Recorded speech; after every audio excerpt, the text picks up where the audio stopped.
Good evening and welcome to the Minions of the Zoo. I'm your host and keeper of the Harry Channel, and with me tonight are Minions Serenity Star 13, DrFunctional, Hi. and SkepTock. Hi, everybody. How was your day, Skep?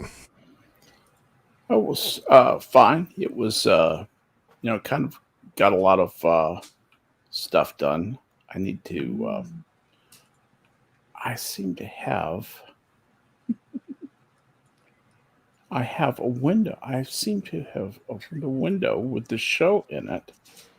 And so I'm hearing myself, but it's not here. What is I've done that before. Yeah, I've done that. What the hell has happened? I've got a little view window. It's a little view window. Fucking hell! All right, all right. Mute all the things. Well, almost all the things. Are you using Opera browser? No, I'm gonna find it right now. Okay. Because mine does a little window on Let's Opera. see. Yeah, fine. Fuck you. Yeah. It's been a week since I spoke with you because I was unfortunately not able to make the Tuesday show.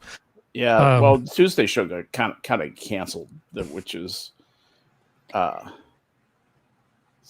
that's. Well, hopefully I will be there on this Tuesday, and then we can not do that. I was busy dealing with one of my biggest customers was doing stuff with the board of directors and all that sort of thing.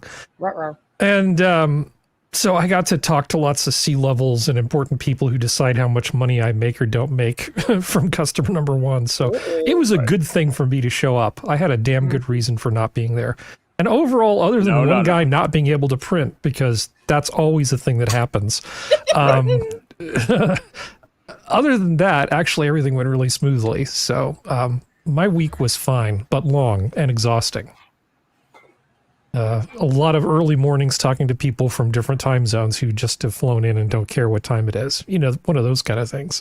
Yeah. Oh boy. How was your weekend, or how was your week or weekend, Serenity? I got Hogwarts Legacy. I did the thing that you can do with the Xbox, which is where you can put your Xbox in a different time zone. I put it in New Zealand and I played it an entire day early. Oh, sweet. So from about midday Monday onward, it's been nothing but Hogwarts. I can't remember which Sega game it was, but if you would change your age in the preferences, the older you were, the larger the physics for the breast got in the game. So you set your age to 99, and then it just became this ridiculous, thing. Yeah, very funny. The breast physics that Japan thinks breasts do are hilarious because they make me laugh because I'm like, oh, you all never seen real breasts in your entire life. Yeah. Every time. But set it to 99 years. I don't remember. It was a fighting game, so there was a lot of opportunity. I have a pretty good idea which one it is because there's a handful of them that do the breast physics. I don't remember. We nicknamed it Panty Clash 5000. That's basically what it turned into. And I occasionally I'll have some of these same friends who I know used to play this try to get woke with me and tell me what a bad person I was. Like, look, I still remember when you were the person changing your age to 99. I didn't do it. You did it. So don't lecture me about how to be respectful of females. I think Skep just accidentally closed his window. Oh, he'll be back. But yeah, no, it's between that. Make sure the animal is okay because around here weather has gotten schizophrenic because we went from being down in the teens at night to being up to 60 degrees during the day, and then we went back down to 40, and now it's going to get down to 20 something tonight. So it's making sure everybody's okay, and then figuring out what the fuck plants to plant in the garden this spring, and going from there. What's the gameplay like on this Hogwarts thing? I mean, what do you actually do in this game? I mean, there's the whole thing of like with these kinds of stories, you're always a something special, which is just a given in any so it's a story-driven adventure thing. Okay. Yeah, I mean, there's combat in it, and you can go to class to kind of learn some things because you get assignments. And the favorite thing, because I am first and foremost an ARC player, so I love to collect animals because I am a Pokemon person as well. Well, I would be if I like to play Pokemon, but I like to collect the animals, and there's a part of the game where you can go out and collect mystical creatures. So I've been doing that. So there are a lot of Been- quests. Basically, you'll walk around yeah. a corner and there's some little girl holding a dead goldfish in her hand, and then you have to go talk to her, and then you end up going and doing something because of that. Well, it is Hogwarts, so there's stuff ranging from that to someone just trying to help their sister and end up casting a killing curse, which gets them arrested. So it's all the in-betweens. There's an entire, there's a massive world map, and you get to run through the Forbidden Forest, and you get to kill giant spiders, and I like it so far. Like I said before the show, there are some things that I would change, but that's the way it is with every single. Yes, hey, Camel, I actually am a Hufflepuff. I picked Hufflepuff. So you have to pick. It doesn't like assign you. What it does puff? is that when you go into it, because there's a thing in the Harry Potter world called the Sorting Hat, and the Sorting Hat talks to you and asks you like 2 questions, and depending on how you answer, it will auto sort you into one house, but you can tell it no, and it will then you can pick what house that it'll sort you into, which is what I did, because it tried to sort me into Ravenclaw, and I'm like, Ravenclaw will be second playthrough. I want to be Hufflepuff because I want to live in the fucking Hobbit hole looking common room, because it looks like a Hobbit hole, which I'm all for. But yeah, it's very well done. The Hogwarts castle is very well done. I like the fact that they, because of how good technology has gotten with video games and everything like that, it used to be when you play games where there were villages or towns, they would always try to act like they had these huge populations, but there was only like 5 buildings. Mhm. They actually have multiple buildings, and there's buildings out to the like the edge of town where there's people living that you can't just bust your ass into, that you gotta like pick locks to get into and stuff. But they've kind of, stuff has started to like build itself out so far, and I liked it. I liked it a lot. And So anybody- have you noticed any symptoms of excess misogyny kicking in, from playing this game? Or is there any Transphobia. sneaky transphobia? Yeah, there's sorry. a trans character in it. I think they could have picked a better voice actor for it, because the voice actor doesn't sound right to me. Okay. But yeah, no, there's a trans character. Hi, I'm Tina. Welcome Not to my quite. potion shop. I'm not going to spoil it, but yeah, my one issue is that they tried to make it. This is the only gripe I have about the personality of storytelling with it, is that they tried to make the trans character this anti-bully, and they transitioned while they were at Hogwarts kind of thing. And I'm like, okay, one, no, we're not doing, we transitioned when we were fucking 12 or 13. We're not doing that. 2, I'm sorry, I don't know what trans people you've run into, but all the ones I've run into are social anxiety, terrified of everything. There's no way in hell this trans character stood up to Slytherins as bullies. In the There is 1800s. Yeah, it's like, no. In the Wizarding world, I can kind of understand race not being a thing, homosexuality. That was a thing I can understand, because that was never talked about in the past, so we can act like they were a little bit more accepting. That's fine. But it's just the whole fact of like, you are not going to be sitting there standing up to Slytherin bullies. You're not, honey. Because all they have to do is take the magic off of you, and you go back to looking the way you were, and they could bully you into oblivion. Don't. Don't So try to that's sit that's not a winning strategy for the game then. Okay. Yeah, but it's a very small part of it. You only interact with them like 2 or 3 times. Every other character in the game is well fleshed out, well thought out. And it's not necessarily she's otherwise not well fleshed out. It's just they're trying to make her look like she's tougher than what she is. And I don't doubt trans people can be tough. It's just when you're a teenager and you realize the fact that you're not in the right body and you have dysmorphia, you are easier to bully, not harder. You're not all of a sudden, yeah, this is who I am, fuck you. It's like, no, you're not. I don't know what teenagers you interacted with, but no. So Assassin's saying 1800s England means class and social status is even more rigid. Well, except for this is the special thing. It's kind of like a college town, right? Society is on the whole may be that way, but it could just be Lord Byron running around eating grapes in his jockstrap all the time. You never know what the people in that social strata would be doing.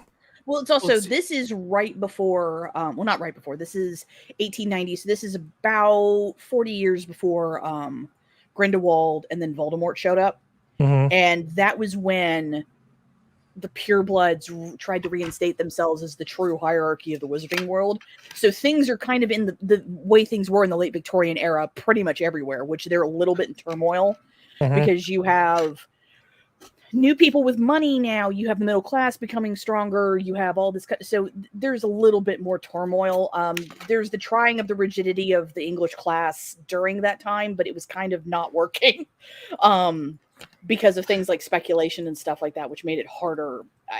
I love Victorian shit, so I know a bunch of this bullshit that I really shouldn't know. That's like the conflict within their own separate society. Yeah. And people tend to forget that like Muggle world, wizarding world are two very different societies. So whereas you say there's no real racism, not as we understand it, but there is still there's the pure bloods and the mudbloods and the Muggles. Given good reason because they were persecuted by Muggles hundreds of years previous, like which is their version of an ism. The stuff does make sense, it makes sense within the mythos.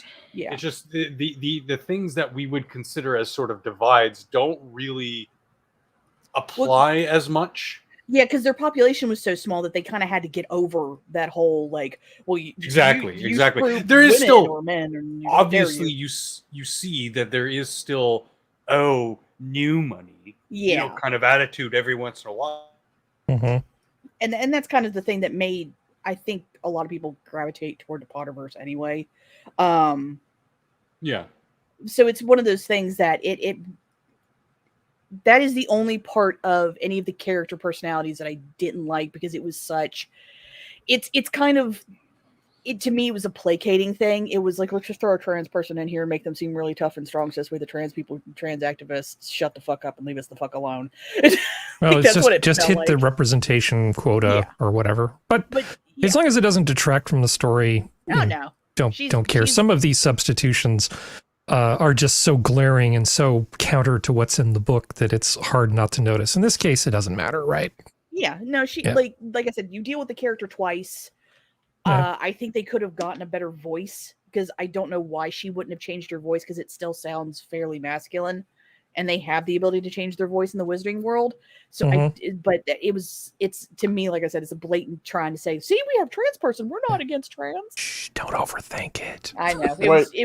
When during the previous books were we tipped off to the idea all through this, the repetitive hints that Dumbledore is gay throughout series, little hints that told us, he's really gay. We weren't. He's gay. Grooming Harry. Not you, Harry, other Harry. God, I know. Minions of the Zoo does not equate homosexuality with grooming. He technically was grooming Harry, just not for anything of a homosexual nature. He's grooming him to die. Okay. I mean, he was. Is that a spoiler alert? I haven't read it yet. Oh, if you want, I can read off my essay to the parallels of Obi-Wan Kenobi and Skywalker. No. But speaking now that we've got functional here, what was your week like? Functional, what was your week like? What would you like to share with the class? Oh, I've been diving down the different AI programs, and anybody who watched last night know that we went for quite a while on that subject. So let's talk about something else tonight. Yeah. Besides, if you talk to me about it, it's going to be machine learning and linear algebra, and that's not a conversation anybody but I think me and probably Skep want to have. So rather than do any of that, and play Fallout. Oh yeah, that was my week. I should play more video games, but my New Year's resolution was to eat more pizza and buy less pizza. So I've really just been doing a lot of making cheesecakes and I made like that. What is that? Tarte flambe, the Alsatian thing except instead of putting onions and Gruyere, like from Alsace. It's a flatbread type pizza sort of thing. So I made this flatbread pizza thing, but instead I put creme fraiche and smoked salmon and red onions, and I didn't have any American caviar, but I was making something fancy. God, Harry, no American caviar. Jesus. It's like a deconstructed bagel with a schmear. It's not a deconstructed anything. It's a dish from Alsace. So it's a deconstructed dish from Alsace. No, I'm kidding. Yeah. But anyway, yeah, so I was enjoying cooking and stuff. So we all have our little hobbies. Speaking of people's... Say Alsace just to make me happy. Alsace? Thank you. Alsace? Alsace. That's Okay. how we... Oh, by golly gee.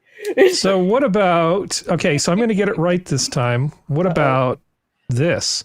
This is tomorrow, right? We've confirmed that I'm not off by a week this time. Yeah, it's tomorrow. It's Actually, superb. the Biden administration has downgraded it to just better than average Owl Sunday. It's the Well, Jets against the Chiefs against the Jets. It's the administration of disappointment. Yeah, it's all terrible. Yeah. But How I about was actually thinking one of the things we could look at is alternatives Puppy to the Super Bowl! Bowl. So I figured, what the hell? I have limited articles remaining. Well, it's a good thing we've got this one right here from Delaware Online. So the first alternative Limited is... articles on Delaware Online. Yeah, I know, because that's really valuable. I better subscribe quickly. It's all Hit Joe that Biden paywall. news all the time. So Puppy Bowl, of course, because who Yeah. doesn't love the Puppy Bowl? I do.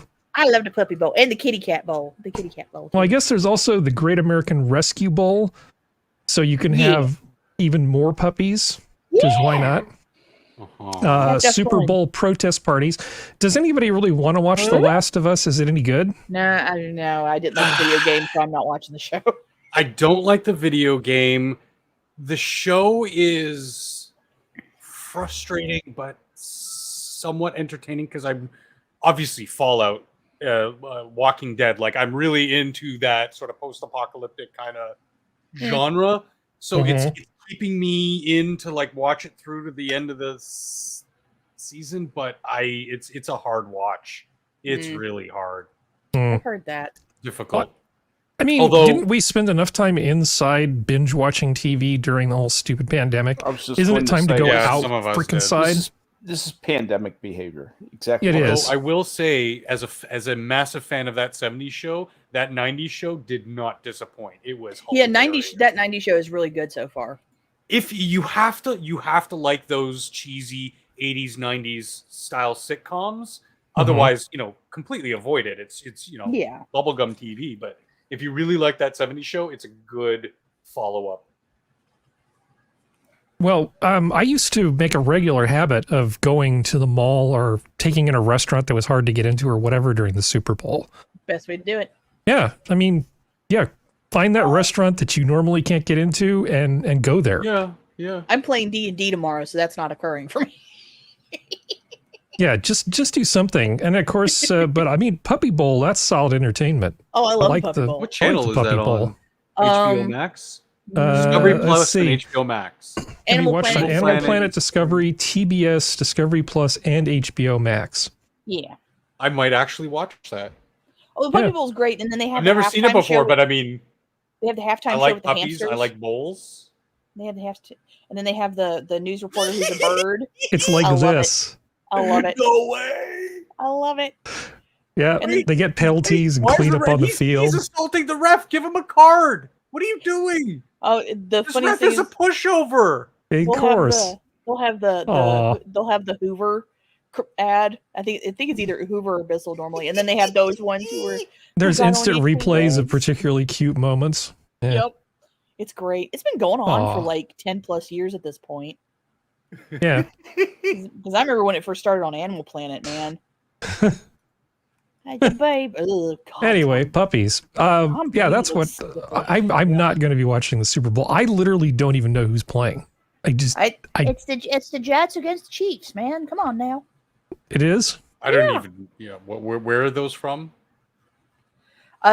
Chiefs are Kansas City. Jets are. I want to say Pennsylvania. I can't remember. I just remember the Chiefs because I like the Chiefs. Okay. Okay. So Well, anyway, I'm sure that's someone a in thing. chat will. Chiefs, Eagles. So where's Eagles? Was it the Eagles, not the Jets? Okay. Oh, I don't- Philadelphia. I know that Philadelphia one. Eagles, My okay. You friend- I guys have a barely friend- know, so I feel better about myself. So, have you guys been following this Project Veritas dust up? It seems like there's some Vaguely. internal noise concerning James O'Keefe. They've sort of put him on leave. And there was a thing that broke on Rogan just recently. They were claiming that a group of people who've donated a lot of money were saying, what the hell are you doing? We didn't donate money not to have James O'Keefe doing what he does. Which is a fair point. So, I mean, I've been trying to follow this, but it's just so much inside baseball kind of stuff, you know. How do I know if he's a jerk to people at the thing? He might be the most insufferable, hard to deal with person there is. I can easily imagine him being not a fun person to work with. I mean, considering the job he does, I understand. Yeah. But it's like anything. You have a choice to take the job there. Don't have the job there. Well, because it won't be Project Veritas without him. Yeah. This isn't like a thing that he's created that's going to outlive him. You know, it really needs somebody like him who may be a jerk at the helm. Yeah. You can't just get rid of it and then still have it be Project Veritas. Oh, yeah. But it raises the very real question of, well, if they do get rid of him and other people take over and sort of change the direction of the company, does that mean that the donations were made in good faith? We're changing Project Veritas's focus. Instead of being against so many things, we're going to be for things, starting with our friends in China. Nice. Brought to you by Pfizer. Can we make it a kinder, gentler, more intersectional Project Veritas? The Chinese army bases in California in return for forgiving 50% of the debt China owns. That's gonna happen. That shit is going to happen. You guaranteed. You'll see it in 20 years. I completely disagree with you. No, we won't. Yep. If you don't, it will be because China is in some economically inspired conflict. Well, I mean, they're in an economic conflict now. No. I mean a hot war with somebody. Maybe Russia. Maybe pretty India. soon. India. India. Watch and see what happens in fun. about 20 years. I need to start stockpiling a lot more black tea if that's going to happen. There you go. But as far I'm speculating. I'm having a bit of fun with it. But those are not unrealistic speculations. I don't believe. I agree. Well, yeah, I don't know. I mean, I think if we got to when you're dealing with like a sovereign nation, defaulting looks a lot different than it does if you're like Liberia taking loans from the Chinese through some international thing like the World Bank. There's the road thingy they did, whatever that's called, and like it's like the Chinese road thing that they did with a bunch of countries like Afghanistan and stuff like that, and Pakistan too. Like, north-south highway that that's what goes the entire length of Pakistan. Come hell or high water, the Chinese blasted through it, tunneled through it, made this road so they could get that fucking whatever it was they were trucking out of the mountains down to the cobalt or chromium or whatever the hell it was, and get it loaded on ships to get it refined. Well, a lot of those countries have gone bankrupt, so they can't even provide anything anymore. Don't worry, Pakistan will be fine, and they're a nuclear power. It'll be okay. That does change your the way you default on things, doesn't it? It sure does. Sure does. As far as the Veritas thing, it's probably shocking to no one. To me, my radar's going off, and something smells a little fishy. Oh yeah, something is rotten in Denmark. I don't. Yeah. So I have a question. What? No, go ahead. I'm sorry. Yeah, go ahead. Well, I had a question on. Okay, I know how corporations with board of directors, there's the clear motive to create product or service and make money for the shareholders. How does that apply to a nonprofit? What is the defining, I guess, it depends motivation greatly for the board. Well, that's the thing. It depends on how things are structured. Well, which kind of nonprofit are they? Does anybody know? Are this a 403c or is this a not-for-profit corporation? Because PACs don't have the same tax treatment as charitable organizations. So political organizations are different than charitable organizations, are different than not-for-profit companies. They're a 501c3. 501c3. So they actually are. That is charitable and tax deductible, I believe.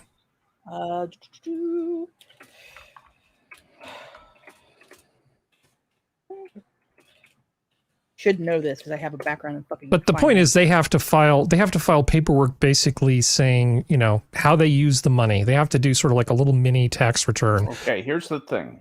Oh, I'm sorry. Go ahead. No, but they have an information statement they have to put out, essentially because of their tax status. I mean, Skep probably knows way more about this than I do. Go ahead, Skep. Well, I was just going to say, James O'Keefe,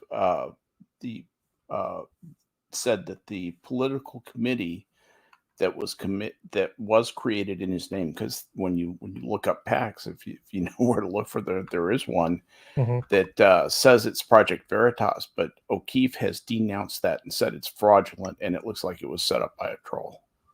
So if you're finding that and thinking that Veritas is a PAC, it looks like it's not. It looks like it might be just a charitable outfit. At least what the tax code states, the 501c3. A not-for-profit. I mean. Yeah.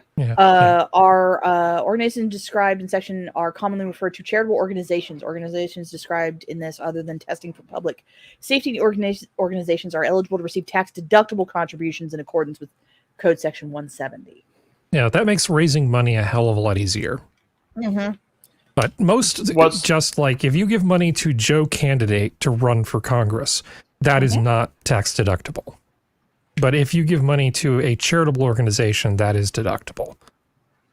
So, you know, that's fine. I mean, so if they have donors that are pissed off because O'Keefe might be being run out, then the question is, who stands to gain from this little internal power structure? And when there's this much money lying around, I don't know. There's a ton of people. We just don't know as outsiders, honestly. And on a similar vein, it's kind of funny how, at least I haven't seen it, so it may just be because I'm not looking, how the Daily Wire Crowder thing just disappeared, and now this. Mm-hmm. It's just very interesting. But anyway. Well, the Daily... That's why it stinks for me. Well, the Daily Wire thing was just weird because normally people don't air that kind of laundry in public. It was just really strange. I don't know what kind of game Crowder was playing by going public. It's like, if you don't like the deal, you don't have to take the deal. But why are we... Because he wanted more people to buy into his thing. That's the reason why. Yeah, that didn't feel right either. That was sort of one of those things like, I don't feel like we should be paying attention to this. Yeah, that's the reason why I ignored it. But it was just, it's funny how that happened a couple weeks go by. This happens a couple weeks go by. It's going to be interesting to see who's next.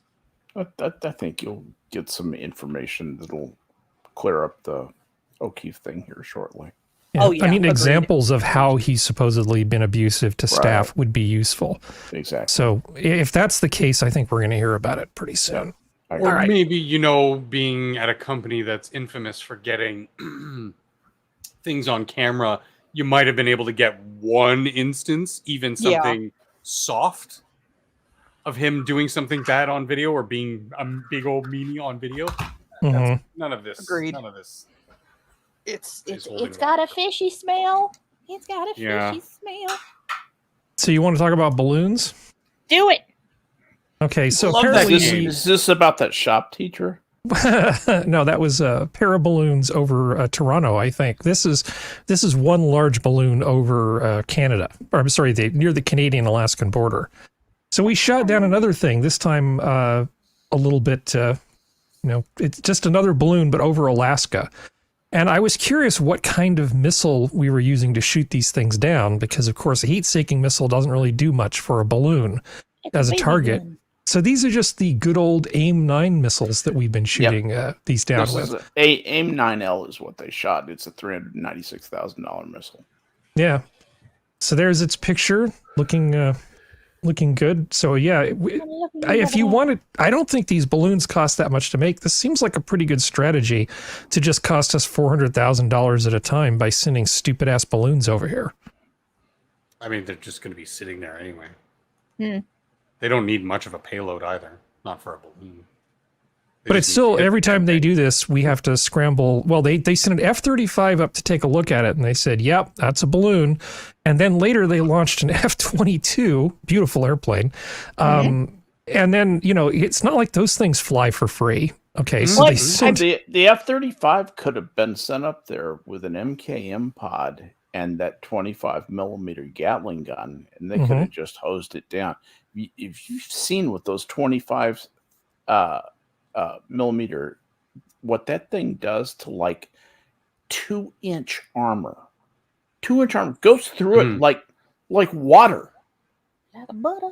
Like fucking water. I mean in a cylindrical hole. Won't even explode if depending on the kind of fuse you have. Jeez, you can blow that thing up easy.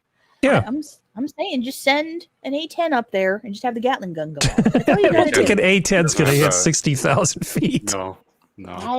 Hey, just have them lean up. Just lean up. I know, not with that attitude. I agree with you, Skep, because again, it's just a balloon. All you have to do is puncture it, and it's going to come down, and then you recover it. And why is it that the first one was shot down, they recovered it, there hasn't been any sort of confirmation, oh yeah, this looks like it came from China? I really want to know. Because it's the government. Did you actually think they just opened their mouths?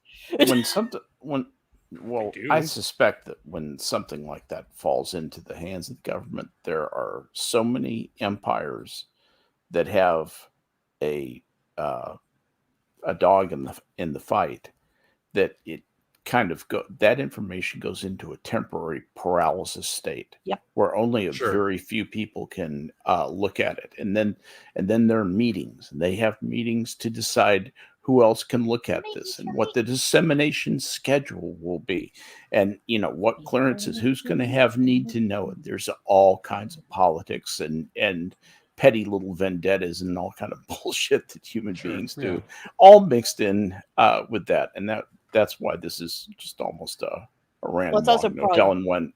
They're probably screaming at China right now too, going, "What the fuck is this?" So there's probably a lot of that bullshit too. So I don't expect we'll find anything out for 6 months. I honest to God don't think we'll find out anything before then. But well, this seems like an amazing nothing burger. I mean, as much of a nothing burger as us making us spend a lot of money every time we shoot one of these things down is. Well, my thing with that it's good practice for those guys. Well, that's the thing. Like for the pilots, they have to get their hours in anyway. And they would just have them doing stupid test flights. Hey, America, you want another $500,000 balloon? We had the money anyway at this point. Yeah, I mean, it's costing them, you could basically just throw these things together. It might cost you $10,000, maybe 20 to launch one of these. You're in the air for 10 grand. Trust me, in China, you're in the air for 10 grand. It just depends on how elaborate you want the crap hanging from it to look. It's not expensive.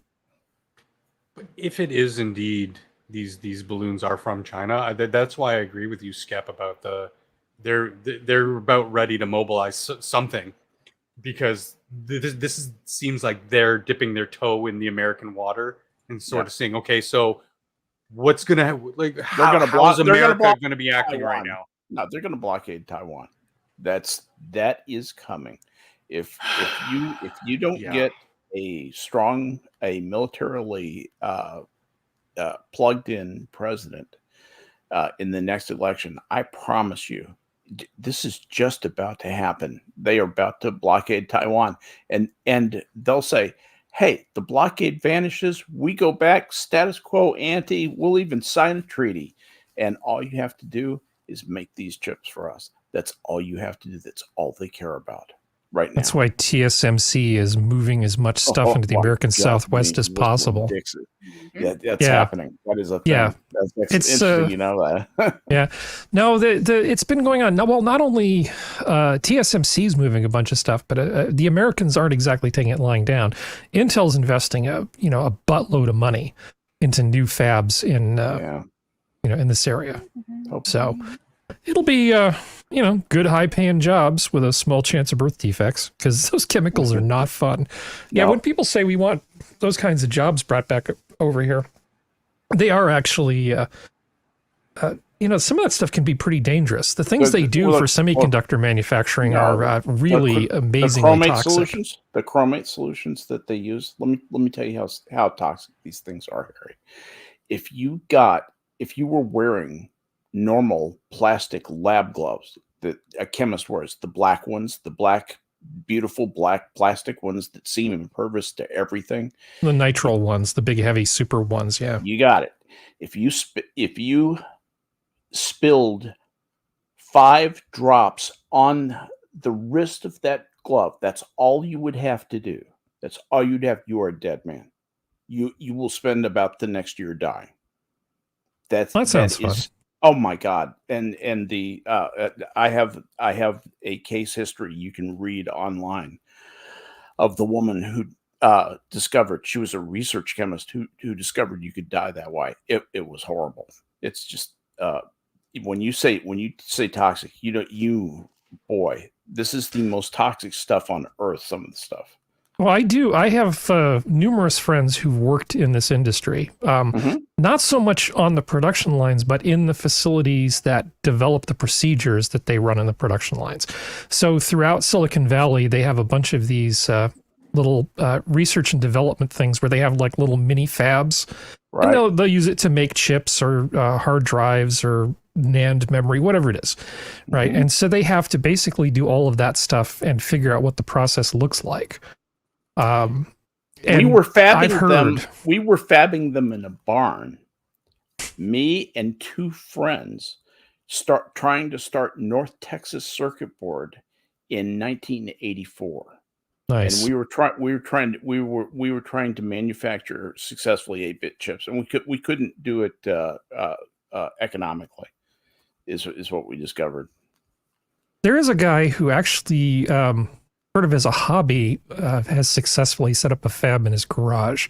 Just see if I can find that story. It's actually kind of interesting. This. You can do this. Well, I mean, there's a guy who is doing it. I have looked into this as deeply as probably almost anybody you know, and it's amazing what goes into it, and that it happens at all now. Yeah.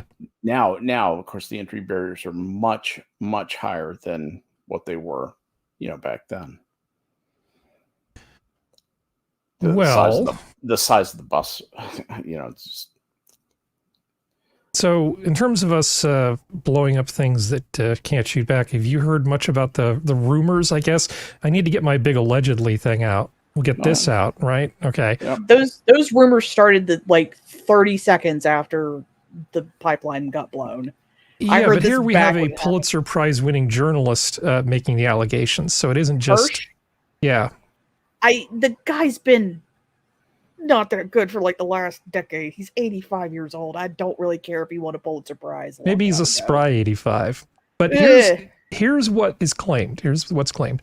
Last June, the Navy divers operating under the cover of a widely publicized midsummer NATO exercise known as Baltops 22, great name, planted the remotely triggered explosives that 3 months later destroyed 3 of the 4 Nord Stream pipelines, according to a source with direct knowledge of the operational planning. Flash this again. Okay, there we go. 2 of the pipelines, which were known collectively as Nord Stream 1, had been providing Germany and much of Western Europe with cheap Russian natural gas for more than a decade. The second pair of pipelines, called Nord Stream 2, had been built but not operational now, with Russian troops massing, blah, blah, blah, blah. So Biden's decision to sabotage the pipelines came after more than 9 months of highly secret back and forth debate into Washington's national security community about how to best achieve the goal. It really wasn't a discussion of how it happened, but how they could do it without getting caught. That's what Hirsch is basically alleging. So they hired contractors, aka ex-SEALs, and who are now working for themselves and probably went out. That sounds actually pretty plausible to me. I'm not saying it did happen, but I'm saying it does not sound implausible. There's nothing about this that sounds crazy. Yeah, and it would be a hard thing to sort of disprove because, you're talking about like a conspiracy involving people that we can't really pin down. So how do you disprove something like this? I don't know if you can. It's not provable or disprovable easily by any of us. And that's my problem with it, is that this is way too innocuous. Like, well, I have leaks. Okay, that's lovely. I can make leaks up out of my ass too that say that this didn't happen, that it was the Germans or the Russians. Like, I need actual proof. Not we have just motive. I have leaks. But we have motive, means, and opportunity. There's motive and means and opportunity for other people too, especially if they can blame it on America and make us the bad guy again. Well, what's another? Does. Who else do you think had motive, means, and opportunity to do this? I mean, no, I'm not trying to put you on the spot, but I'm just trying to think who are the. You're good. You're good. It's not meant to be a dickish question, but I mean, I've thought of who benefits the most from it, And the Russians could just turn the tap off. They don't need to do this. And I don't see how it would benefit any of the Europeans. So we're just kind of left with America, aren't we? Well, the thing is, it's a PR game, though. Yeah. Russia looks like shit right now. And it was looking like shit even back then. If they can somehow pin this on America and make America look like the bully, their story of being bullied by America and NATO goes through. Sometimes you got to rob Peter to pay Paul. It could just be the Russians just as easily. Yeah, they're the Amber Heard in this thing, basically. They could be. They could not be. I could be very wrong. But the thing is there's a too much of a thing where America is always Satan until we need you. And that's the thing that I don't like. Okay, fine. America did it. What are y'all going to do about it? Sorry, I'm laughing at Addie's comment. Yeah, I know. I agree. I agree with Sir Adamantine. But it's just my thing of people have a tendency, if America is made to look evil, it's automatically true. And I'm not saying anybody on this panel does it, but a lot of people online do that.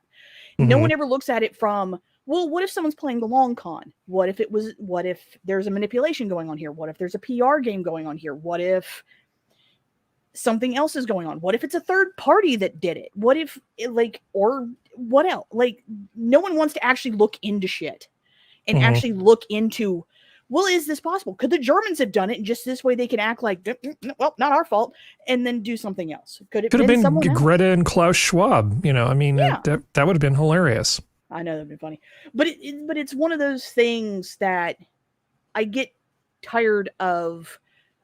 And I'm not once again, I'm not saying anybody on this panel is doing it, but it's like, I get tired of the whole idea of like, well, of course, because America is the only one who would have done it. No, there's a lot of other people that could have done shit. It's just you all don't want to look at anyone else because we're the easy target. Because for the most part, America goes, nah, all right. Believe what you want to believe. There's nothing I can do to tell you otherwise because you're not going to listen to me. But you still need us for our weapons. You still need us for your protection. So you're just going to go, well, it's not fair and it wasn't right. And then you're just going to go back to kissing our ass behind the scenes and then screaming at us in public. Well, didn't Gaffamin Joe make a number of comments in the not too distant past about how this pipeline was going to need to be shut down? I mean, yeah, but that once again, that could be a PR game. It could be. For the other side. Like, it's like, oh, this idiot said stupid shit. Like, he's always said stupid shit since he was a vice president. Let's use that to our advantage.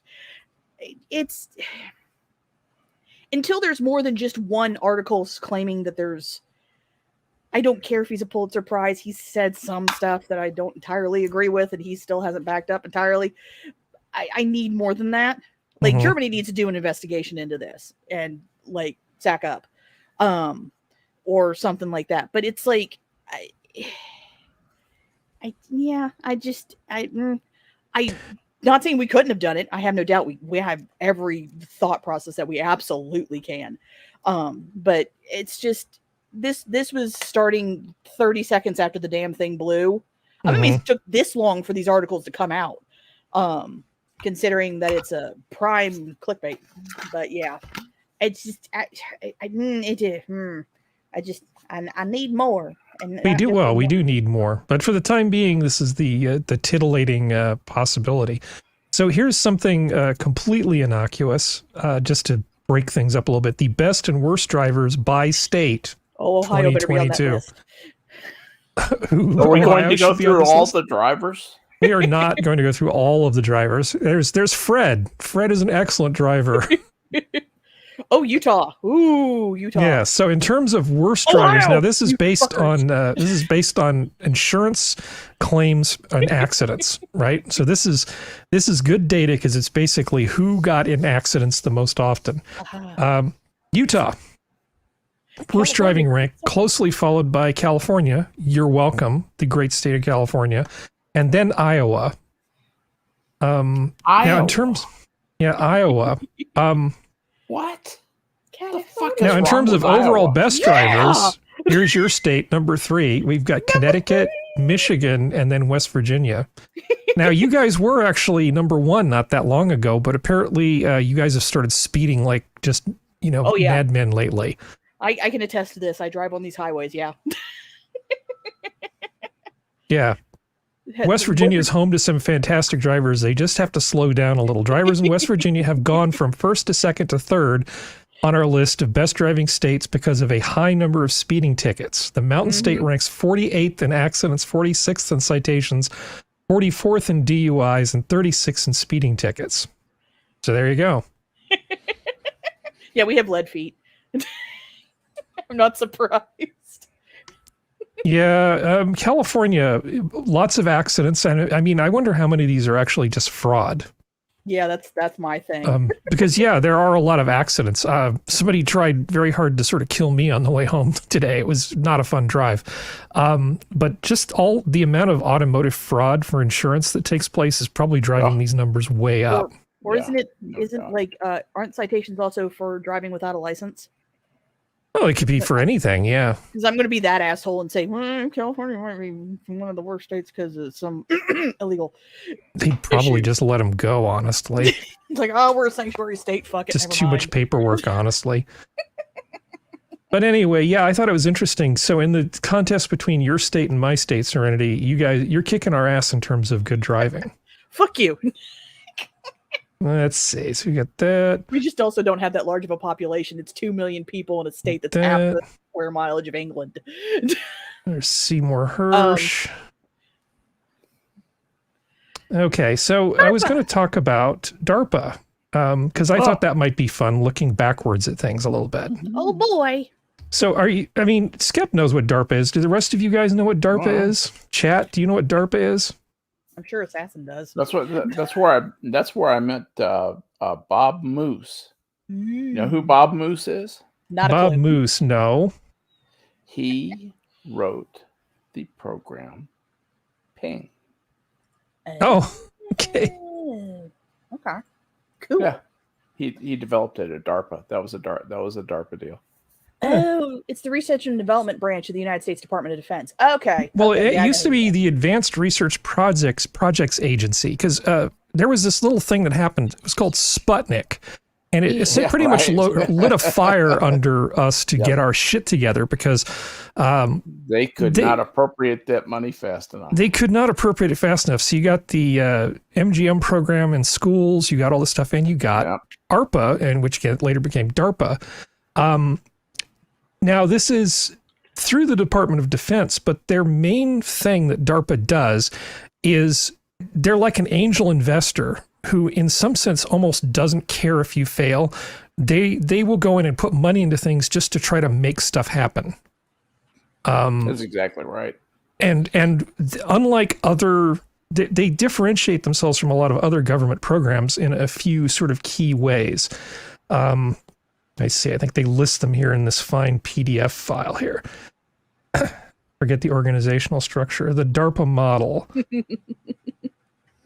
So DARPA attributes its long history of successful innovation to 4 factors: trust and autonomy, limited tenure, and the urgency it promotes, meaning this will not be something that you do for your entire political career. Okay. Yeah. They basically bring you in, you work on a thing, and then you go do something else. This is a short-term type of thing. A sense of mission and risk-taking and avoidance and tolerance for failure, meaning they will put money into something, and if it doesn't pan out, they'll just kill it off. But they're willing to try stuff that even angel investors typically won't. Which is a good thing, I think, because it gives you more freedom to try shit, and then you go, oh, well, it didn't work, goodbye.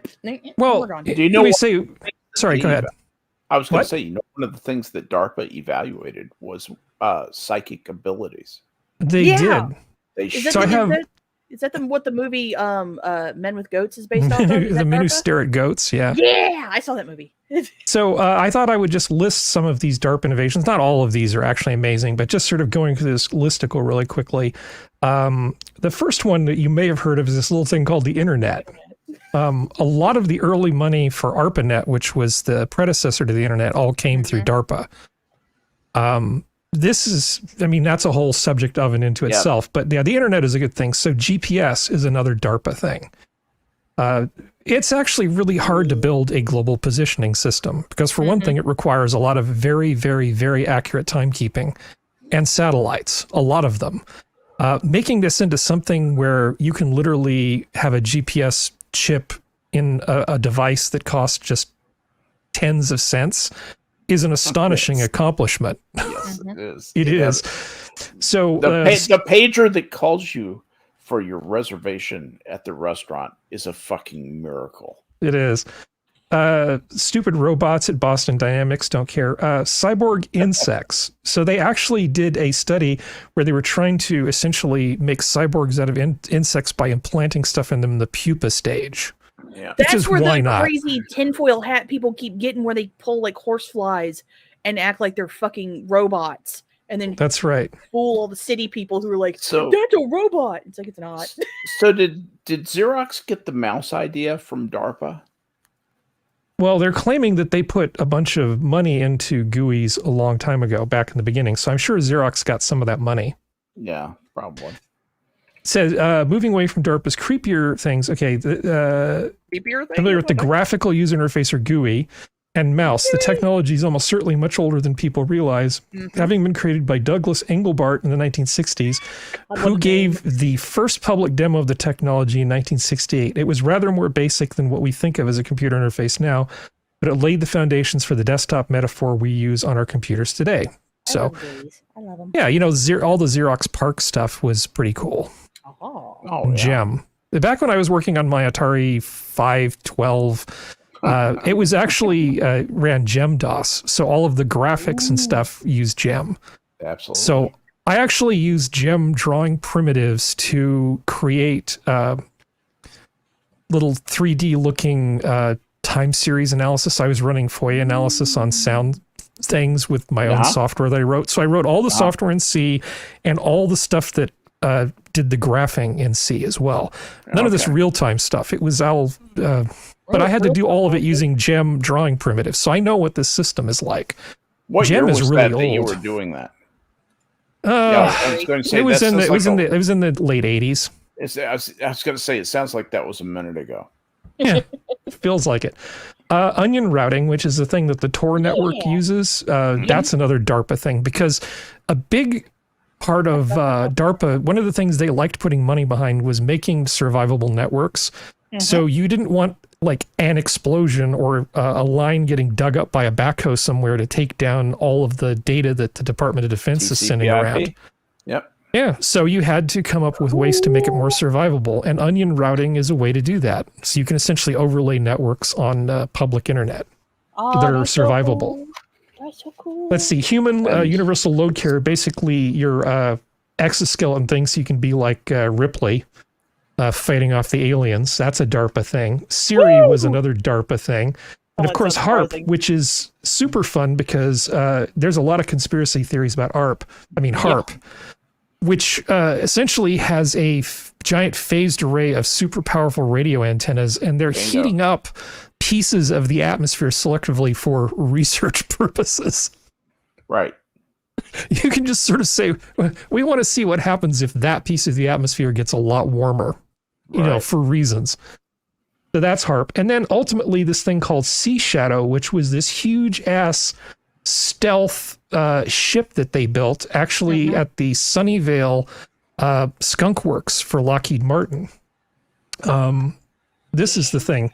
So all of our new stealth destroyers and stealth boats and stuff are really derived from the technology that this thing came up with. Here's the problem with stealth ships, in my opinion. You can make it a lot harder to see when you're at sea. But here's the thing.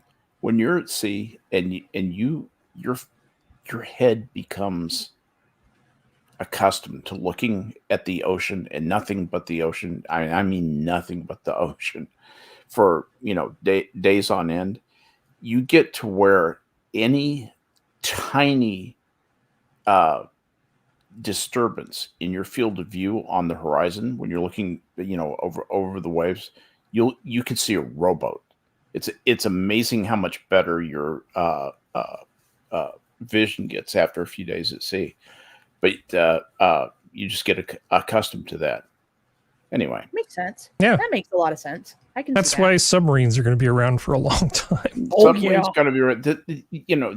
It's just you can pick this thing up visually. Now, one of the things the other thing that's happening with these weapons platforms, the destroyers have become weapons platforms for missiles essentially, and they're they look at fighting a lot of standoff battles, which involves knowing where the enemy is, staying far enough away from them, and having better range weapons than they have. Then you can just kill them at your leisure. Mm-hmm. And so far, that's the situation between the United States and China right now, particularly in the Navy. Their Navy is nothing. It is a paper Navy. It is absolutely nothing but fit for anything but ferrying their army around. Really well and truly. They're just taking up space in the ocean, and sometimes that's the whole mission. Just take up space in the ocean so we can claim shit. Yeah, we can change. The United States Navy will change the altitude of their ships, if you take my meaning. I understand. So I thought maybe we could look at the 10 maddest of the mad science projects funded by DARPA while we're at it. So we have Mecha Elephant. In 1966, DARPA commissioned a study to identify the types of surface vehicles whose physical and performance characteristics would vastly improve the present limited capability of transporting cargo and personnel cross-country over various types of terrain to South Vietnam. The researchers concluded that top priority should be given to an R&D program for a narrow trail vehicle that is capable of transporting personnel and cargo in mountains terrain along narrow winding jungle trails with steep slopes. Something that can carry troops. So basically, it's like a big mechanized elephant thing that they were going to think about doing. There's the paranormal abilities thing that we were talking about, as seen in the movie The Men Who Look at Goats. In fact, they put a whole bunch of money into the paranormal a whole bunch of times, trying to see if there was any there. Oh, Were they the ones who like asked a whole bunch of people like during I think it was the 60s or 70s to show up at the Pentagon and try to lift the Pentagon with their mind? Are they those people? No, I don't think that was. Crazies? But they did put money into remote viewing and all sorts of other stuff, you know. Yeah. So you'd have these guys go on the Art Bell show, like Major Ed Dames, making all these claims about his, government-funded remote viewing activities. Okay. Now, I don't put any credence at all into any of that sort of stuff. I'm not necessarily going to say that they don't believe what they're saying, but somebody would have to give me some kind of explanation for a mechanism by which such a thing would be possible before I'm going to entertain the notion. Yeah. You know, or produce some amazing results. So they can use remote viewing to figure out who blew up Nord Stream. There you go. Sure, why not? Let's make a synthetic polio virus, because, as one does, it was part of the Unconventional Pathogen Countermeasures Program in order to develop and demonstrate defensive technologies which afford the greatest protection to uniformed warfighters and the defense personnel who support them during U.S. military operations. So yeah, they spent $300,000 to fund a trio of scientists who thought it would be a neat idea to synthesize polio. They constructed the virus using its genome sequence, which was available on the internet, and to obtain the genetic material from companies that sell made-to-order DNA. I'm going to stand up for these guys. For synthetic biology? Go ahead. Yep. I've got to tell you, we have got to master this type of technology. This is the right kind of technology to be working in. It's the right thing to advance. I don't think necessarily that synthesizing, poliomyelitis causing virus is a grand idea. But I'm not sure how responsible that was. I wonder if they did that just to be showy. It seems like there's a lot of encapsulated virus we know a lot about that they could have picked that would be less obnoxious than polio, but polio would get a lot of clicks, I guess, get a lot of attention, and that's part of the game in the medical research business. Sorry. Well, what about a mothership for your underwater and aerial drones? Yeah. We'll call it Hydra, because that's a great name for it. Until someone was a comic book geek and just decided they could get away with it. It's like, let me see if I can get away with this. Yeah. Well, I mean, you got to have that. So let's see, building an AI for war. Yeah. Sure. I know, kill surprise there, right? Okay. Next. The hafnium bomb. Play a game. See, DARPA spent $30 million to build a hafnium bomb, a weapon that never existed and probably never will. Would-be creator Carl Collins was a physics professor from Texas who in 1999 claimed that he had used dental X-ray machines to release energy from a trace of the isomer of hafnium-178. Yeah, this doesn't work. But they put $30 million into it because, Wait, what? yeah, I'm- you just hit it with X-rays, Skep. And wait, what? And An what happens isomer, here? yeah, in No, theory, no, isomers might this store millions of times more triggerable energy than is No. contained in chemical high explosives. No, that's not how particles work. That's not That's how how the any dentist of this thought it worked. Yeah. But we got to put money into this thing because why not? Hey, might as well try just to make sure he's wrong. I hadn't read that. Oh, yeah, I remember total information awareness. Okay, that's sorry. Well, we're not going to pay attention to that because that's almost a thing. Orwell. The flying Humvee, because Oh God, yeah. I want a flying Humvee. Do you? No. Handheld fusion reactor? Yes. Yes, I want a Mr. Fusion. Yeah, $3 million Fallout, for baby. that. Yeah. I'll take out a note. But yeah, DARPA's been doing a lot of stuff for a long time, and I'm just glad they're on our side. Yeah, me too. Good stuff.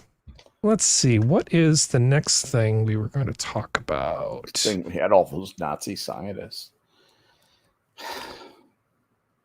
Former Let's Nazi see. scientists. DARPA. Oh, yeah. This is under, I have this listed as not DARPA. Okay. A climate change activist goes rogue, releasing mini volcanoes to cool atmosphere.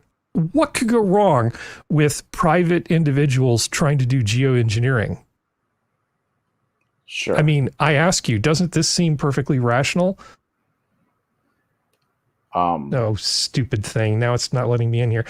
Basically, there's a company in Mexico that's saying, what if we just put a bunch of sulfur particles into the atmosphere to cool it? That sounds like a plan. Did anybody here Are see you the... kidding me? Does anybody know how H2SO4 comes together? I do. Talking about acid rain. My God. But did anybody see the show Dinosaurs when it was on? Do you? Yeah. This seems I like a did not. show that Serenity might have seen. Functional seen it. It basically ends with things getting too hot. So they're trying to figure out how to make it rain. And then they say, well, where do clouds come from? Well, they come out of volcanoes. So they just start dropping bombs in volcanoes. And then it ends with all the dinosaurs dying. That's the end of a show for families and children. Mm-hmm. Lovely. Because what could go wrong with trying to make miniature volcanoes? First of all, just drilling into the earth sort of haphazardly in areas where the crust is thin enough to do something like this. No. Yeah. I mean, since the Air Force is, strapped for things to shoot Sidewinder missiles at, I think I found a few targets. If you just want to put a lot of sulfur into the atmosphere, you could just go start. No, never mind. Don't say what I'm about to say. Yeah, that would be wrong. So I think this is probably not a great idea. I agree. Digging down into what might be a magma chamber with a big old gas bubble in it, and all of a sudden you have high pressure, extremely hot, 800-degree, 1,000-degree air shooting out bits of molten lava into your face. No, don't dig there. So you as a are you a big L libertarian or a small L libertarian, Skep? Small L. Okay. L. I'm intelligent. I don't want private armies and all that stuff. That's dumb. Okay, so the government is generally bad at pretty much everything. But I think on the short list of things that they might be able to do a good job at is not letting Bond supervillains try to change the climate on their own. Yeah. Does that seem like a legitimate use of government to you? It's certainly in a representative way to say to them, look, if you want to be friends with us, and being friends with us is good, you shouldn't do this thing. Please stop doing this thing so we can still be friends. Otherwise, we'll be enemies, and that would be expensive for you. Yeah. That's all you have to say. Yeah. That's all you should have to say. If you had a president, we don't. We have a corpse. So this is absolutely maddening, and I almost don't want to bring this up. You remember Oakland, right? Yeah. There's no there. So there's a place, Angel Cakes, and supposedly they've got 720 reviews with 5 stars, and they make fantastic cupcakes in Oakland. What is it? 745 Fifth? It's a shit neighborhood. It is a shit neighborhood. So this is what happened. Okay. I might have to adjust the audio to make sure you can actually hear. Technical excellence. That's down there. Together tonight to support a beloved baker. She was hurt in a violent robbery, leaving her on life support. Jen is nothing but a community builder. So everywhere she goes is bringing people together as an organizer, as a friendly face, as a beacon of energy and hope and positivity. Yeah. Friends and family hoping for a miracle after Jen Angel was reportedly dragged while trying to stop robbers from getting away with her things. Good evening. I'm Julie Hayner. She went to Wells Fargo Bank, and while she was in the parking lot, somebody broke into her car that she was in, started trying to take her stuff. When she tried to stop them, they dragged her behind the car until she ended up in the hospital on life support, and she actually died yesterday. Now, this in itself is a terrible enough thing and an indictment of why Oakland is a terrible place, because, of course, they haven't found these people or done anything about it. And she was an activist, so she was often on the all police are bad side of things. Yeah. But Harry. Yeah. This guy probably didn't really want to commit that crime. He needed money. He needed her money. He needed her money probably more than she did. Probably. She should have just given it to him if that's what she really believed in. That's my point. Isn't he the real victim here? He is. You were going to say something functional? Huh? No. Oh, okay. Sorry. So she passed away, and then this happened. Family of Oakland Baker seeks restorative justice for her death following the robbery. I'm sitting here thinking this guy needs to be, say, here, hold this bowl of popcorn while we pull this switch. Yeah, no. And the family and friends of this woman are actually saying that if they find this person, they don't want them to go to jail. I just en masse. Just fuck Oakland. Seriously, I mean, just Oakland is done. They've taken themselves hostage. Let them stew in their own juice. This is like fuck some them. Of that, like those Swedish politician, the guy who got raped by some migrant who had a sexual emergency and then didn't want the migrant to be deported because that would be bad. Right. Exactly. How be so devastating for this poor guy. He just raped me. I mean, I'm kind of surprised. I knew Oakland was bad and I knew California sucked, but I legitimately didn't think it was this bad here. Yeah. I did not think it was going to be this bad, this close to me. You've got to get out of there, Harry. I don't live in Oakland, nor do I go to Oakland, because the last time I went to Oakland, somebody tried to do the fake car accident thing with me. So I don't go to Oakland. Harry, winter is coming. Yeah. So that's a thing that happened. And then another reason why I hate my state. Like Elsinore. Announcing the strict measures today, saying that public safety is the #1 priority. This after the 2019 super bloom drew an overwhelming surge of traffic and crowds. So now flowers are growing in places where they normally don't. Here with more on what's being done to protect neighborhoods and the poppies. Alex? That's right, David. The beautiful wild poppies are growing again in Lake Elsinore, but city officials are concerned about the massive crowds and ensuing traffic issues like the super bloom in 2019. So this year, the mayor of Lake Elsinore is telling the public, don't show up. They have closed. And okay, California has almost nothing going for it at this point, but one of the few things we have is natural beauty. One of these, only a few times in a lifetime things is going to happen, where just the hills are going to be covered with wildflowers as far as the eye can see. Absolutely gorgeous. So they've taken Walker Canyon, and I have friends who went there, and I've seen, pictures they took. It is astonishing. So rather than do something sensible, like have people park outside of town and get on buses and go in and use this as a money-making opportunity and everybody gets to enjoy nature, they've just decided that they're going to team up with the highway patrol and the sheriff to cite anybody who parks by the side of the road, to close all the parking lots and close the parks. Because that's what you do in California. Right. Something amazing happens, so we just close the park and now nobody can see it. This is the eco-snobbery that you're seeing, that the upper class, the controllers of access to these places want this to only be available to the few, to the true believers. The hoi polloi, the regular proles don't get access to these beautiful places. that's been heading that way for a long time now, Harry. Yeah, I mean, I mean, obviously nobody got killed in this thing, but it's just like, this is so trivial and so stupid. What kind of mayor actually turns down tourists? She was saying that she didn't want... Okay, here's actual video of this woman, so you can size her up. This is her from, I think, 2013. Hold on. Every time I open a window, it mutes it. I don't know why. I want people to start to notice us. You know, Lake Elsinore is not I'm known noticing for you. what we want it to be known for. And it's an secret community that we have this beautiful jewel of a lake. Yeah, it's beautiful. Freshwater lake in all of Southern California, sitting in the middle of our city. Shut up. Anyway, she's terrible, and the town of Lake Elsinore is dead to me, as is the town of Oakland. Seriously, just a pox on both your houses. Mm-hmm. I'm so freaking tired of this crap. And I just came back to the town of Lake Eisenhower is dead to me, along with Oakland. Okay. That's all I came back to. So that basically it rained a lot. And so what you get is what's called a super bloom, where just suddenly all the wildflowers just sort of spring up.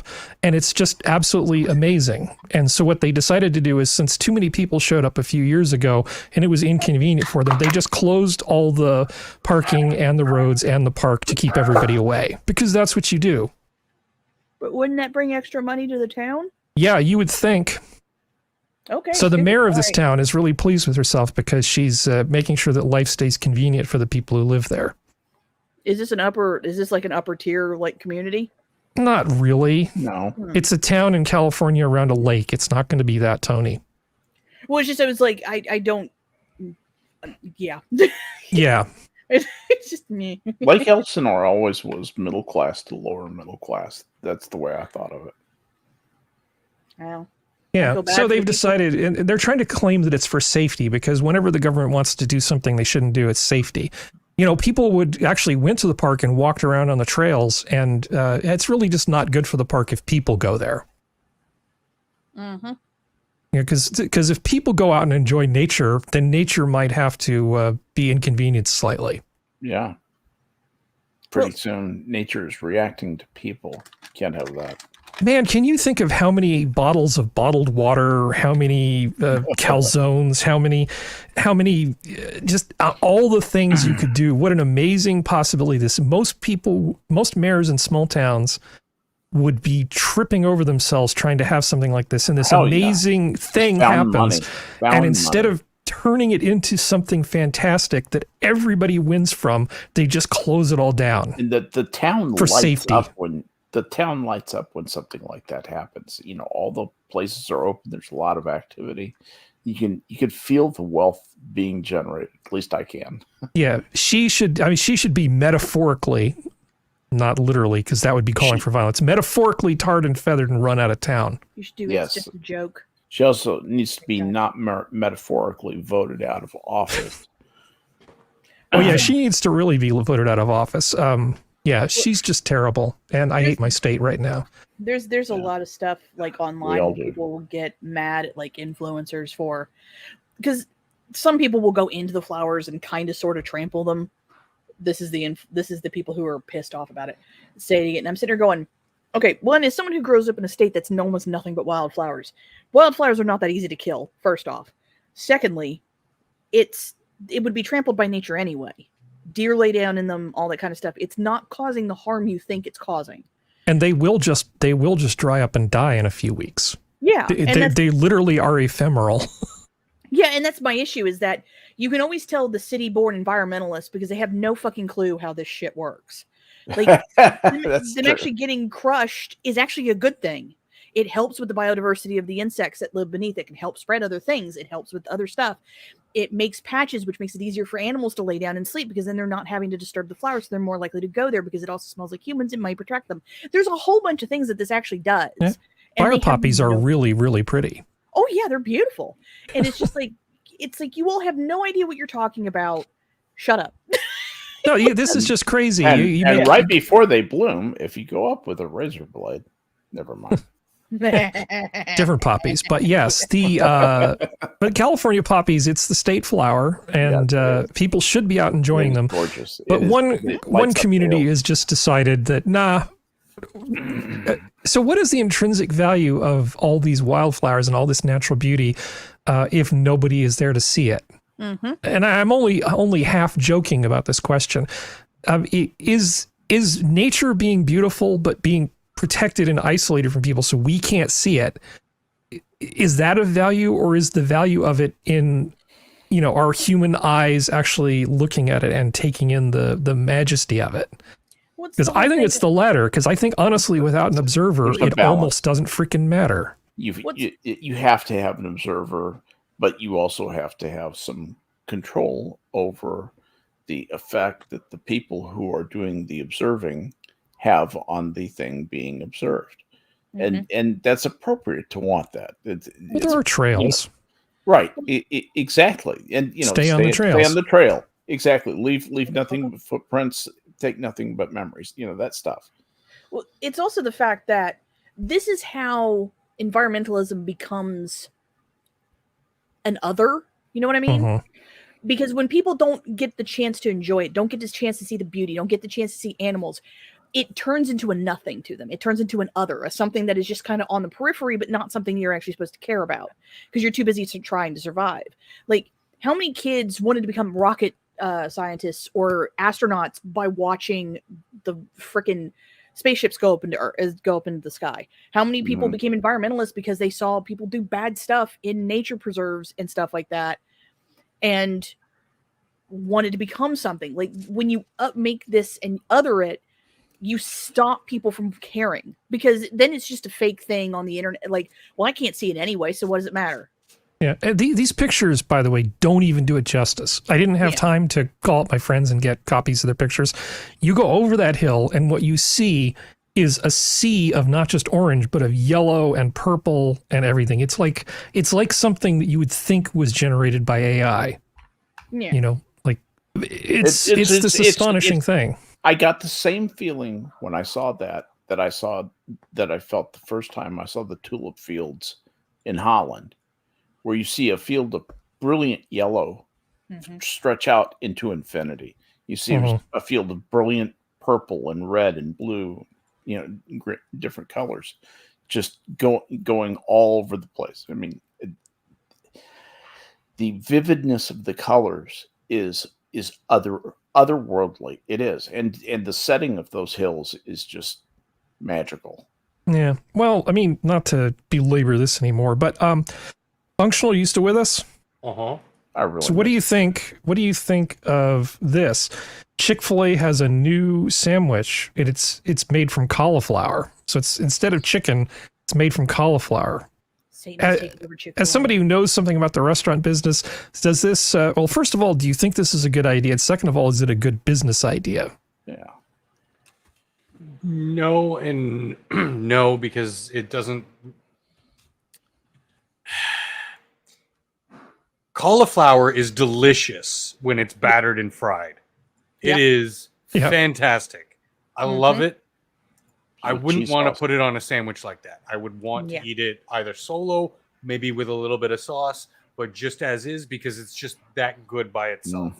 The proper breading, just it does not need a bun. That's just going to be a carb overload with some greasy butter or something sauce on it. Yeah, they put butter on it. They put butter.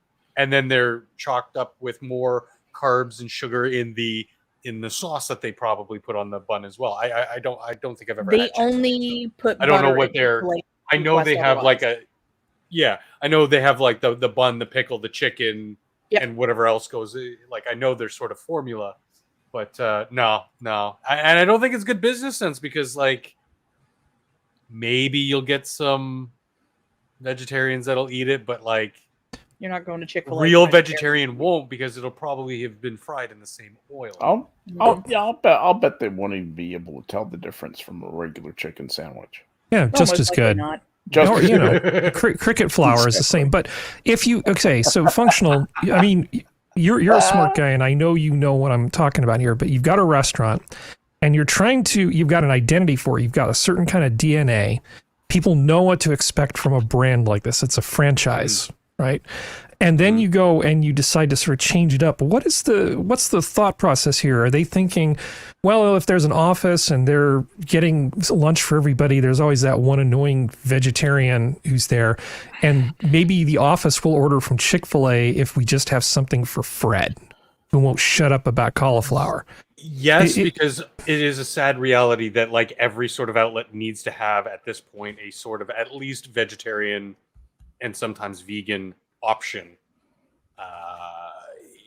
In my experience, it very rarely ever sold, but it was kind of, I guess, catering to the example you gave of just like give that group of people that option.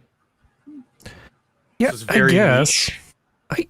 I don't like it. I don't like it from a business sense. I feel like it's horrible. The worst thing you can do as a restaurant is not honor your DNA. It's horrible, but like one of the last, I think 3 out of the last 4 restaurants I worked in had cauliflower bites. I guarantee you, for this to have reached this level, there is a business plan with focus group information behind it, and this is something that somebody believes in. Yeah, there's a spreadsheet that's the only way somewhere. that happens. Yeah, exactly. Maybe there's a there's a tax write-off. Yeah, it was on a PowerPoint. Yeah, if we sell 100,000 of these, we'll have real money. It's right. Yeah. Look at the line; it's on the graph. It has to be too, Skep, because the way that these types of fast food chains operate is they product test a hell of a lot before they even advertise something. Every little detail is painstakingly, air quotes, perfected to their ideals before they even have a rollout and a working product that they can mass produce. Mm-hmm. So it's not like there's with any sort of market share testing, you would look at the numbers and go, it's not even worth it to develop this thing. Never mind release it and then force all of our chains to have it. Yeah. As long as we keep it frozen, we have that box of these in the back, in the back cooler, and then every now and then some random vegan walks in. And it's like, oh God, go get one of the frozen Pocks, and then they drop it in the oil. The thing is, like every restaurant I've ever worked in, we've always had. It wasn't like advertised as like vegetarian food, but there were vegetarian things that you could eat on the menu that were great. Like some of our one avocado toast. I'm not a big fan of avocado, but it was great. Like cauliflower bites, French fries, mushroom-based gravy poutine. Like there were things not catering to an ideal, but rather they were just good recipes that we put out. And I think that's the secret to modern day restaurateurism. Yeah, I just really still, like I said, I believe that restaurants have to stick with their DNA. If you want a different kind of restaurant, open another thing and call it, Mick, what is this place called? Mick Fillets or something. Green fillet or veg fillet. Or like some other damn Chick-fil-A, thing. Come on, man. You do cauliflower chicken, fillet. Stick to chicken. Do chicken better. Don't settle on what you already have. Strive to do a little bit better. They should have spent this money on. I know people like rant and rave about Chick-fil-A. So. They should have spent this money developing something like a chicken jerk sandwich or maybe a barbecue sandwich. That might have worked. Yeah. I stand by the statement. I think it's a tax write-off. I think they know some tax things coming down the line that every place has to have a vegan option, or they get meatless options. Yeah. I think somebody just got the ear of somebody highly placed in the organization and just nagged them. I think this is just like, okay, if I sell you a fried cauliflower sandwich, will you just get off my dick? That's all. Exactly. He's my son-in-law. Jesus Christ. Get out of my office. Fine. And then when it fails, it'll go away. Well, while we're talking about business and marketing, imagine, if you will, that you're Adidas or Adidas or whatever the hell they are, and you've got a ton of Yeezy clothes to get rid of. I love the beginning of this. It's a quote from him saying, "You got a sister-in-law you would smash? I got 4 of them." This romantic lyric from Kanye West, aka Ye, in honor of his former Kardashian in-laws, should be sufficient to inform any corporate sponsor about the hazards of being in bed with one of rap's more controversial figures. So he's got, they've got like a ton of merchandise that they need to get rid of, and it's not moving. And yeah, this is like a financial nightmare. This is the thing. You get in bed business-wise with a guy like Kanye, and then he has one of his little brain farts and turns into a whole new personality. And then you're just stuck with a whole bunch of stuff that you can't move. Mm-hmm. And that sucks. Well, it's like he did a thing with the Gap too, and the Gap was literally just throwing it in garbage bags and throwing it on the floor, and if people wanted it, they could take it. Mm-hmm. And it's kind of like, say what you will about Kanye, whether he was doing this to get out of contracts he didn't want to be in, whatever. Mm-hmm. This still doesn't look good. Like, it's one of those things where it's kind of like, okay, so he did it to get out of contracts. This is a bigger screwing himself than anything, because it's kind of like no one wants to buy your stuff. So it doesn't matter if you do your own thing or whatever without the aid of a company and that you broke the contracts. It doesn't matter because no one's buying your stuff, period. Well, okay, so they have these shoes, right, that cost like $1,000. I mean, there's some crazy amount of money, yes. Right? They're just stupid expensive for no reason. Now, apparently, if somebody's willing to pay that much money for the thing, it would supposedly have some intrinsic worth, but it's associated with a person's name. And then as soon as that person's name and reputation get tarnished, we find out that its intrinsic worth is basically zero. Until about 30 or 40 years down the road, and then it'll be worth something because this was done by a controversial figure in the 20s. Yeah, collectors. Yeah. But I mean, the people who would buy this schlock are the people too stupid and have too much money anyway. Yeah. Like, and so they follow trends. They follow they're social media addicts, so they're in the know. And if they were to be caught wearing something like this, they'd be on the outs of their social networks or whatever.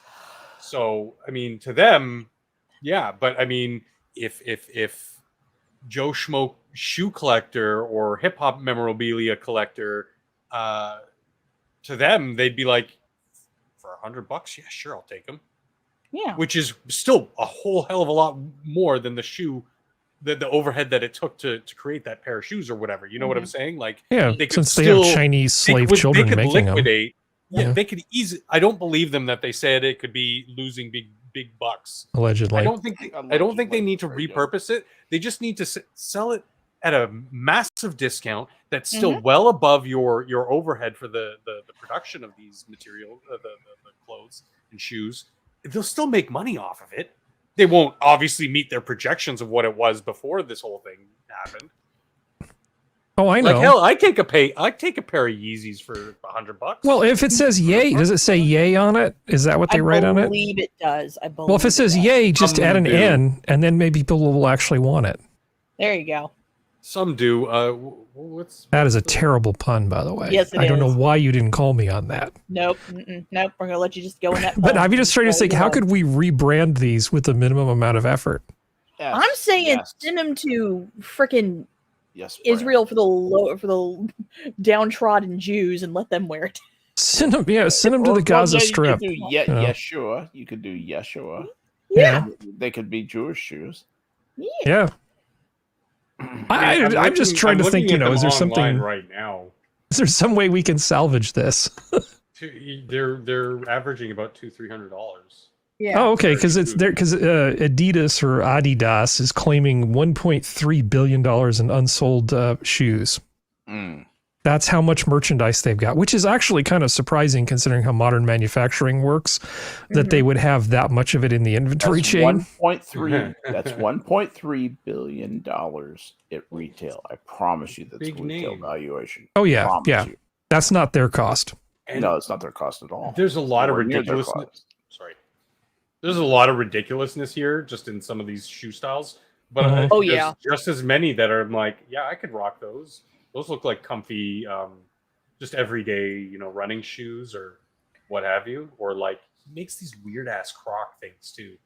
Yeah, those are a little. I mean, I wear Crocs around the house because, like, Well, if I'm going to wear Crocs, I'm going to wear Crocs. I'm not going to wear Yeezys overpriced pieces of. Well, speaking of Crocs, did you hear about the story from the Chicago Sun-Times that the CDC was kind of exaggerating the data on their studies on mask effectiveness? What? I know. I was shocked too. Oh no! I was allegedly surprised. Yeah, they're allegedly up there. Here, just cover our asses. It seems that they studied both paper masks and actual, regular people using N95 masks and found little to no effectiveness in a meta-analysis. Now, this doesn't mean that you shouldn't follow the CDC guidance, Susan, and that you shouldn't do what your county health department says to do, Susan. But the Chicago Sun-Times is irresponsibly reporting the data from this meta-analysis that was done, where they looked at all the studies of high quality they could get their hands on and found that they couldn't really show any real improvement in protection for people, lay people, wearing these masks, even the N95 ones. Oh yeah, And it's funny. Follows the orders of your Obergruppenführer. Yeah.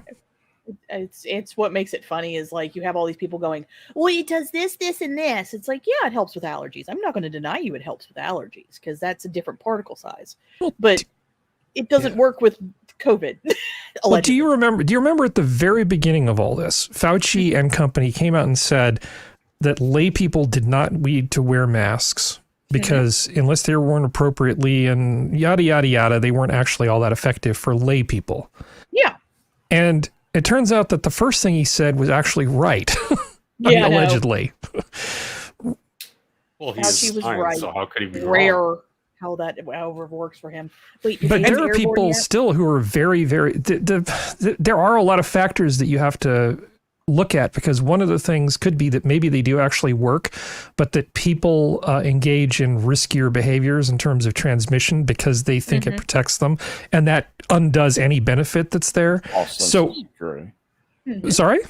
False sense of security. Yeah, it gives them a false sense of security, and so they do things that they wouldn't otherwise do, negating any benefit that the masks promote. But if you're trying to come up with a public policy, I don't know, follow the science. That seems reasonable. Well, I mean, it's also the fact that, like, no one wears the mask properly. No one changes the masks the way they should. Or very few people I've ever seen. They touch the mask constantly, even when it's the KN or the N95s. They think a fabric mask will do anything when it doesn't. I think a lot of people, I think a lot more people, we're going to find out probably about 10 to 15 years down the road, if that, we're going to find out a lot of people actually had the much more allegedly minor version of COVID and just wrote it off as a cold, or didn't even acknowledge its existence because they were just dealing with other stressors. So they didn't even pay attention to it. And I think we're going to find out it was a lot more prevalent than what it was, because people were just like, I'm going to run around with a mask and think, and like Skep said, they just did stupid stuff. Like, and people that shouldn't have been running around, people who were sick continued to go out even though they shouldn't have. Yeah. That kind of stuff. I think given one of the alleged theories of the origin, that it was probably designed to circumvent any and all sort of mass prevention strategies. And I'll just leave it at that because I don't want to get into any trouble. Well, XBB 1.5 has an R naught value of, I don't know, like infinity or something. I mean, it's some ridiculous thing. We started out with something that was sort of like a really bad flu, and with each subsequent generation, it became more and more contagious to the point where if there's any gap in that mask, if you slip up even once... Well, I mean, your eyeballs. Like, yeah, if you slip up even once, it's not going to protect you. Yeah, so it thankfully lost its potency as it became more and more contagious. Well, there are people that would really love to have the mask mandates come back. The whole thing with the flowers, right? That's very pandemic type thinking to me. It's the whole, oh, well, it's for safety. It's for safety. Look at all these people parked by the side of the road. It's so unseemly. I didn't see the cars bursting into flames. I didn't see, I mean, it was untidy. It might have been inconvenient, but like 100,000 people got to, see something really beautiful. But no, it's just too messy. We don't want that.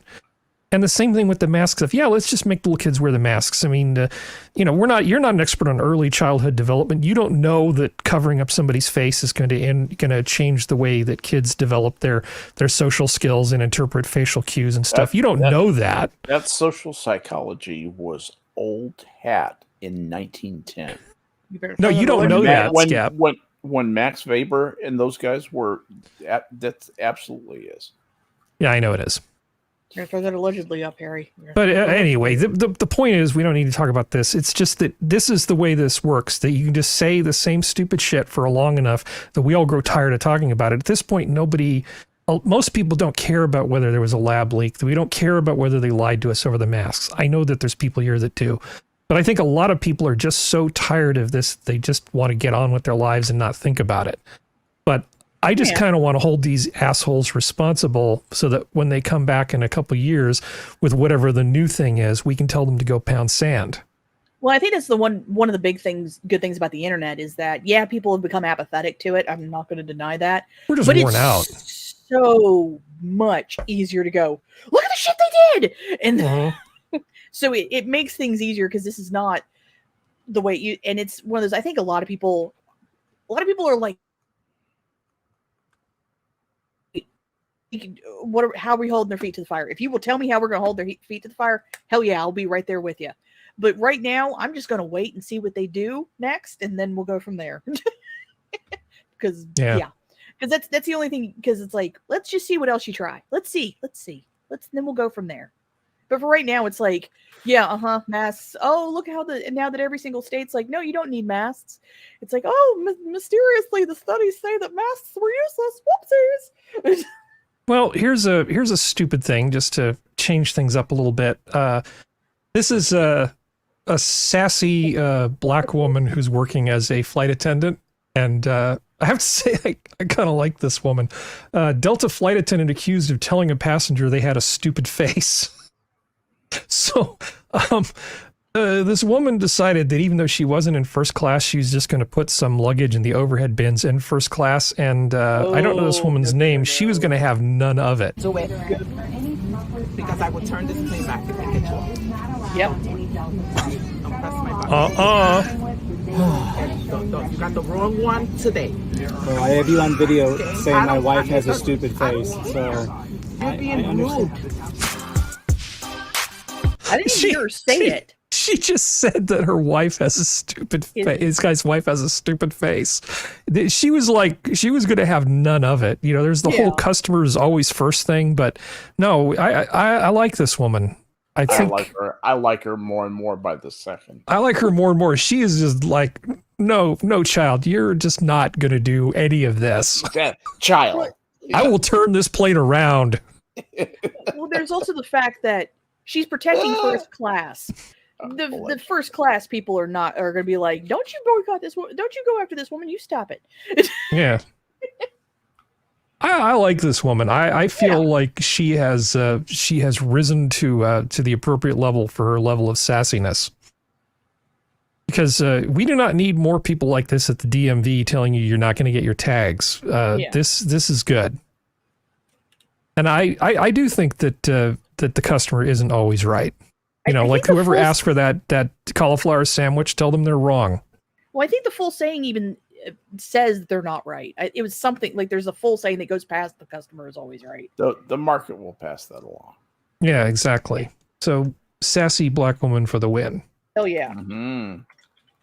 Give me some sassy black woman. So so there's this. Shut up, PBC. So I find it interesting. They have this this article here, which won't let me get rid of that. Said, can Gen Z make friends in the pandemic era? So since Gen Zs don't like to actually go into offices or talk on the phone, they just want to be left alone and collect their check working remotely. You take that away and you take church and all the other social things. How are these people going to form any kind of personal relationships is the gist of this article. Now, let me just scroll through this really quickly and show you this here. You'll notice that here's a woman. She moved to Toronto and from Ireland, and she's having trouble making friends. And then here's some more women. And then here's some more women. And throughout this entire article, apparently men aren't having this problem. It's only women who are having trouble, who are from Gen Z. I or think men have just ceased to exist. Vocal. I'm not really sure. I think it's the women are just more vocal about it. Because the guys will just go to the gym and then buddy up, and that's about or they'll go to a car. Women are not settling for men. And here's what's happening.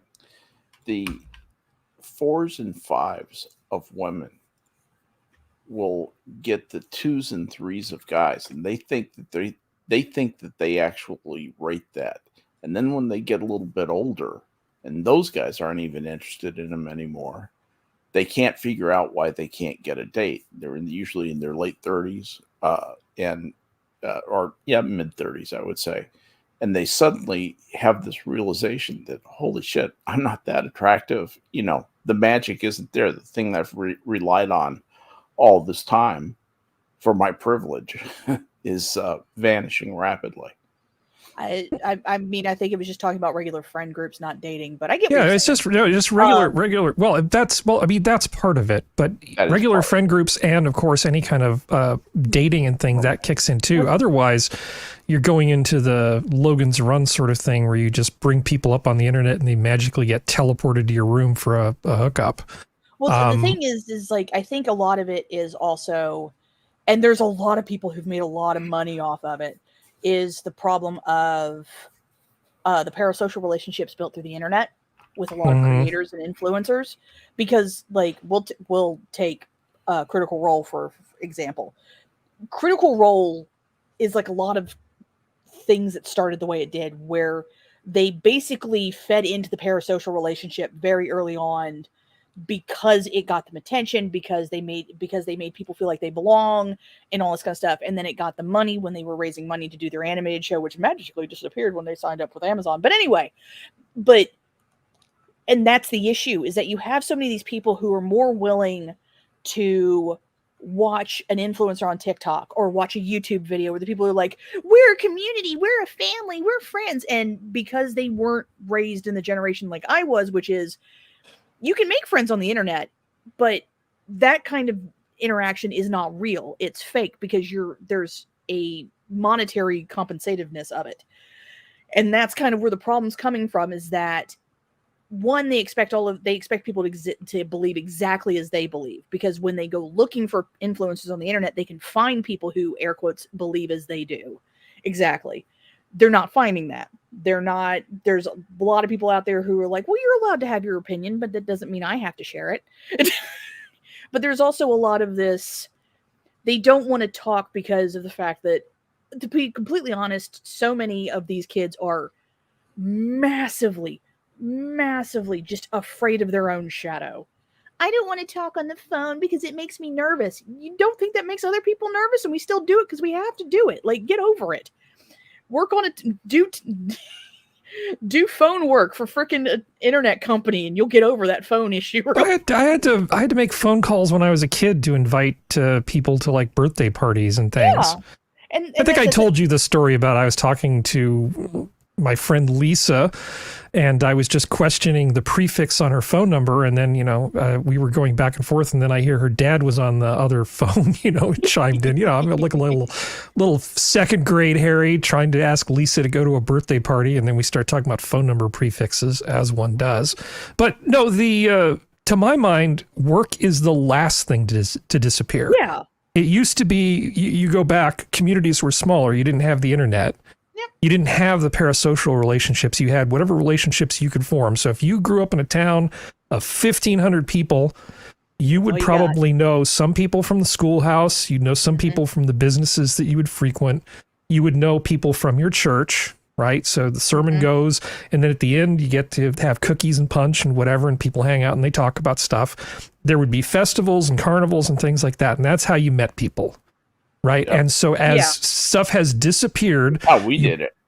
Yeah. You just peel stuff away. So you get rid of the church, you get rid of the festivals, you get these bigger towns where maybe there's a thing where people show up in groups, but you don't really know the people that are there at like the street fair. Right.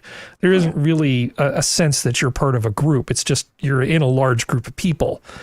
And you peel this away and you get rid of work. Work was like the last place where a lot of these people would actually hang out. And then the pandemic comes along, and the Gen Zers just can't even. They can't go into the office. What connection are they actually going to have with anybody? I mean, sure, they can find something online and go, karaoke night or whatever with friends. I mean, it's not like there aren't things they can do, but it doesn't substitute for like the long-term relationships you have in a place like work. Those are just kind of gone. Well, and there's also the fact that a lot of them, it's just, how do I say this? I'm trying to figure out how to say this. Okay. There's a lot of unwillingness to put yourself out there. Like, I'll use Minions for an example. Like, I used to watch another stream, haven't watched them in a long time, but I met people, and then like there was this thing of like, oh, you need to come to the Minions of the Zoo Discord, and they were just saying it to everyone, not just me. And I was like, I'll go there, and now I'm around you people for 3.5 fucking years. Yeah, you people. I like it.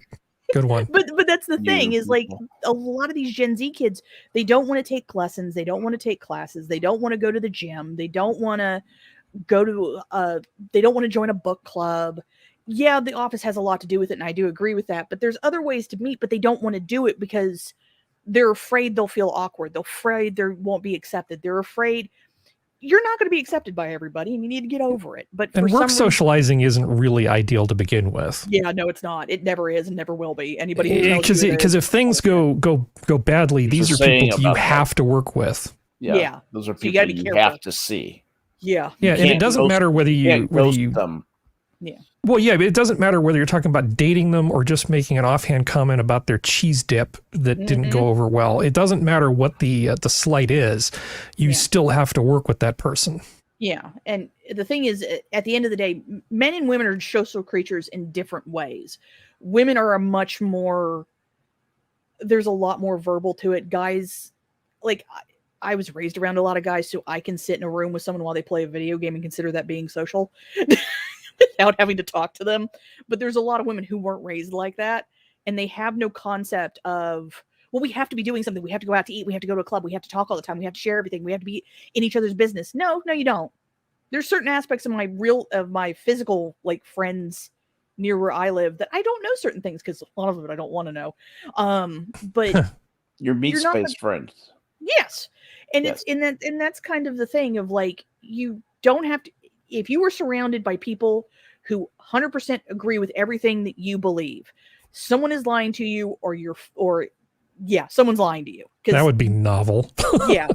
Because that doesn't happen. Human beings are not like that. Sure as hell doesn't happen to me. Yeah, same.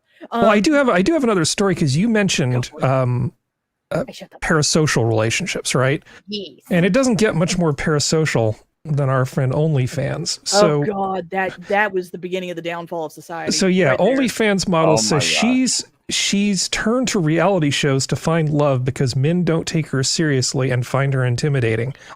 Okay, she's 23. That is a hard lived 23. That's a tough 23 right That is a tough 23. Yeah, I don't know about 23. That got rode hard, put away wet multiple times. That's a 28. Yeah. So that's got cocaine miles on it. I am not intimidated by this woman, and no, I wouldn't be. Well, the women who use the word intimidated always just mean that they're raging. See you next Tuesdays, and guys just don't want to put up with it, and neither do some women, so they just leave. Yeah, and she has the bee-kissed lips. Oh, so much plastic surgery. Oh, Jesus, Mary, Mother, and Joseph.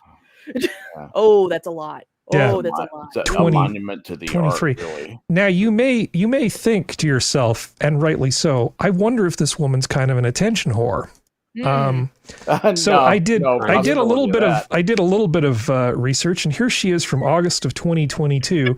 Marilyn Monroe lookalike from Hastings receives death threats. It just seems like trouble just follows her, doesn't it, Skep? Oh, just like Calamity Jane. Just, and you see people like this, they just wind up in the center of controversy and drama. And they're usually accomplished serial liars. Oh, and again, just because we're on this topic, don't contact this woman and call her names and stuff. Just ignore her. That's the most effective thing you can do.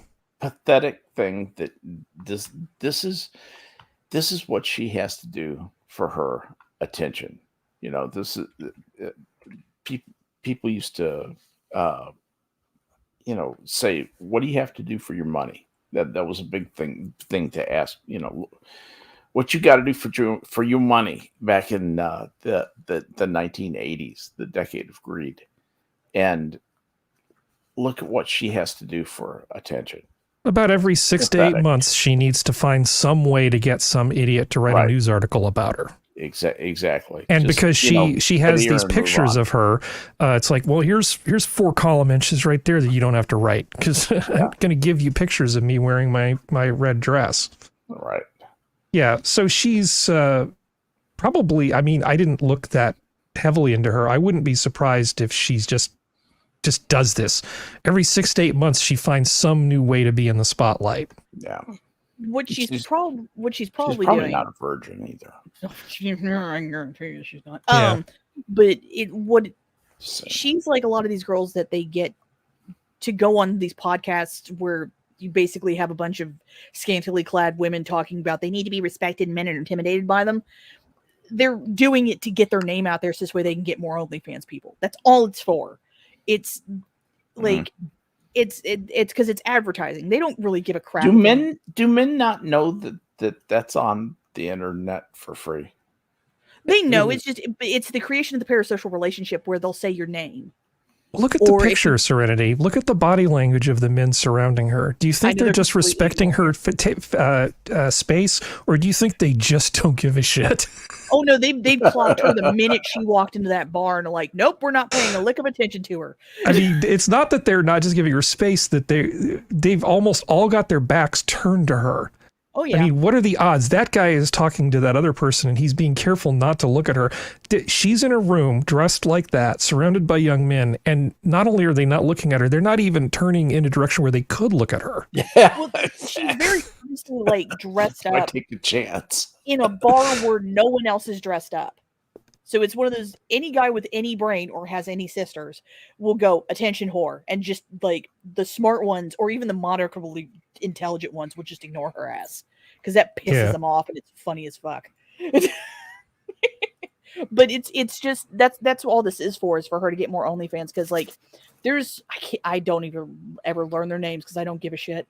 But there's like one OnlyFans model that if you pay enough, I use the term model loosely, that if you pay enough during one of her videos, she will say your name when the end comes. Let's put it that way.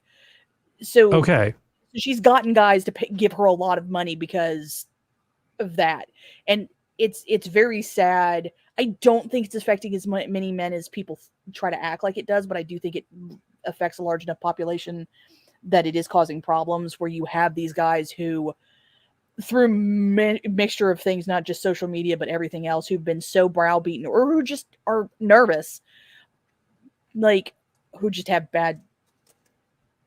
they have no confidence, just kind of think this is the easiest way to do it because this way they can get what they want out of it, but not actually have to talk to a woman, because God forbid. And that makes me sad because it's like, no, talk to you guys are good. It's okay. There's someone out there for you. I promise. Just like you gotta try. You gotta actually try. Well, okay, but even on a friend level, not even talking about girlfriend, like just friends. Well, this was the guys are very not friend. Have no. This is the other similar thing that came up today, talking about again the parasocial sort of stuff. So there's a new show on TLC called MILF Manor. Oh God. I think that stands for Mothers I'd Like to Friend. Repeatedly. That is what it is. And so essentially they take these seasoned women and send them off to a manor in Mexico, and then the hilarious hijinks ensue. And this is sort of the human beings degraded into animalhood again. Yeah, go. MILF Manor is queasy reality TV, but that hasn't stopped people from talking about it. Yeah, so apparently people are talking about it, which is how I picked up on it, because I don't have cable, so I won't be watching MILF Manor. But Yeah, I do Right. feel like Yep. societal Right. rot is really approaching a critical level. Yeah, definitely. Well, Now- I mean, it's one of those things where it's kind of like, one, a lot of these people are probably failed wannabe actors and models. They're just older now because that's what most goes on these reality TV shows, because they get cast like casting directors and stuff like that. But also, it's one of those things where it's kind of like, once the Kardashians got a reality show after Kim had her sex tape, it was over. I do like the fact that a lot of reality TV shows are failing now, so we'll see how long this lasts. Because I to be completely honest, the only people who are watching this are women in my age group, and they're not watching it because they want to see these women. They're watching it, one, to fulfill the idea that they're still sexy after they get a divorce, and two, to watch the drama, which the drama will be Sorry, between go the ahead. women. Well, the drama I will was be gonna- between the women, not the men. So 90% of the women watching this show alone are doing it with a glass of wine in their hand, and it's probably like way filled much higher than it should be, because there's the amount of wine you put in a wine glass where you can swirl it and really kind of enjoy it, and then there's the amount that says, I don't feel like getting up off the sofa, so I'm just going to fill this wine glass way up to the top. it's also Just put the box next to the TV. Right. and it's that thing of like, I've never been into reality. I think I watched, none of you will know what I'm talking about. I don't even think chat will know what I'm talking about. But I used to watch stuff like The Hills, but I haven't watched reality TV in like 15 years because it's so scripted and fake at this point. But it's the whole fact of this shit sold the women. This isn't sold the men. All the spontaneity's gone. Yeah. Out of these shows, like you say, even their reactions are scripted. You know. Yeah, 100%.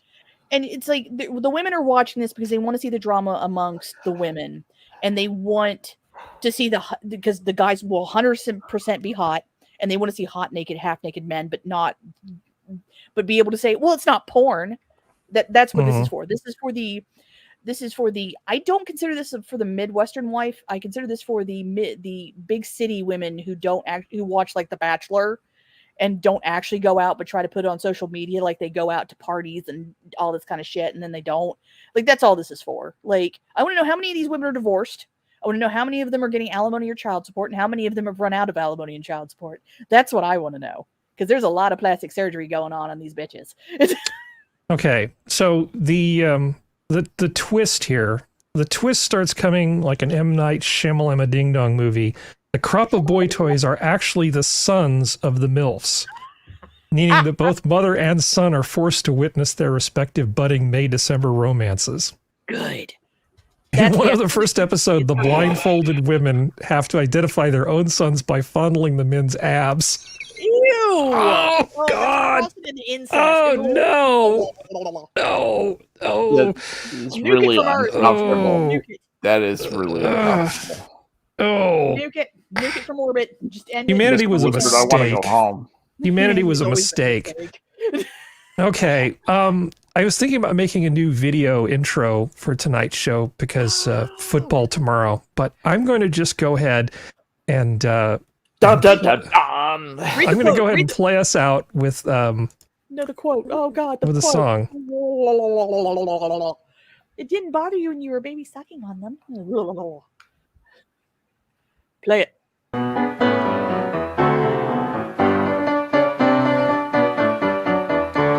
Fight fiercely, Harvard. Fight, fight, fight. Demonstrate to them our skill. It's about football. Albeit they possess the might, nonetheless we have the will.